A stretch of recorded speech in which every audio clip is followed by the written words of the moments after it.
우리나라 최초의 달 궤도선 다누리가 지난주 궤적 수정까지 성공하면서 달을 향해 순항하고 있습니다.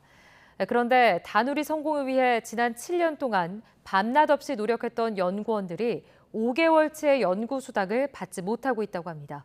어찌 된 일일까요? 양회영 기자가 전해드립니다. 지난달 5일 발사에 성공한 대한민국 최초의 달 궤도선 다누리.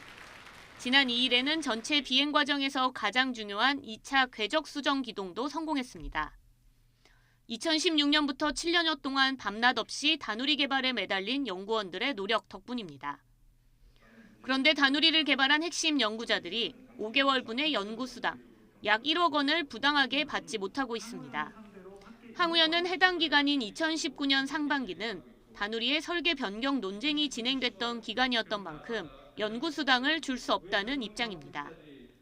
하지만 연구원들은 설계 변경 논쟁은 사업 성공을 위해 불가피한 상황이었고 그 기간에도 하루도 빠짐없이 연구를 이어갔다며 지난 2020년 4월 출연연 사상 최초로 연구 수당 청구 소송을 제기했습니다.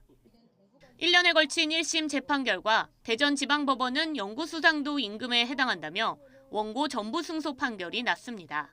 2021년 4월 14일 약 1년여가 지나서 대전지방법원은 미지급된 연구수당 약 1억 원을 모두 지급하라며 원고 전부 승소 판결을 선고하였습니다.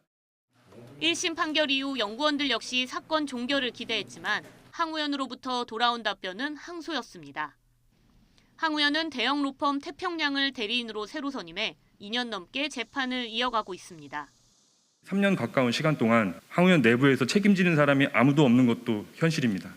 늦어도 다누리가 달에 도착하는 12월 31일 전에는 항소를 취하하고 이 문제를 해결해 주시기를 항우연과 정부에 강력히 촉구합니다. 원고들은 또 젊은 연구자들의 처우 개선을 위해 총액 인건비 상한액을 조정해달라고 정부에 요청했으나 내년 예산에 반영되지 않았습니다. 대신 정부는 누리호와 다누리 사업에 참여한 450명의 연구원에게 42억 원 규모의 특별 포상금을 주기로 했습니다. 그리고 이런 것도 사실 열악한 처우의 한 단면인 거거든요. 무슨 상여금 같은 그 일회성 이벤트가 아니라 지속 가능한 처우 개선을 해달라. 오는 12월 다누리는 달에 도착하지만 달 탐사 사업은 공식 종료됩니다. 대한민국 우주 탐사의 새로운 역사를 쓰고 있는 현장 연구자들이 지치지 않고 연구에만 매진할 수 있도록 처우 개선이 무엇보다 시급해 보입니다. YTN 사이언스 양회영입니다.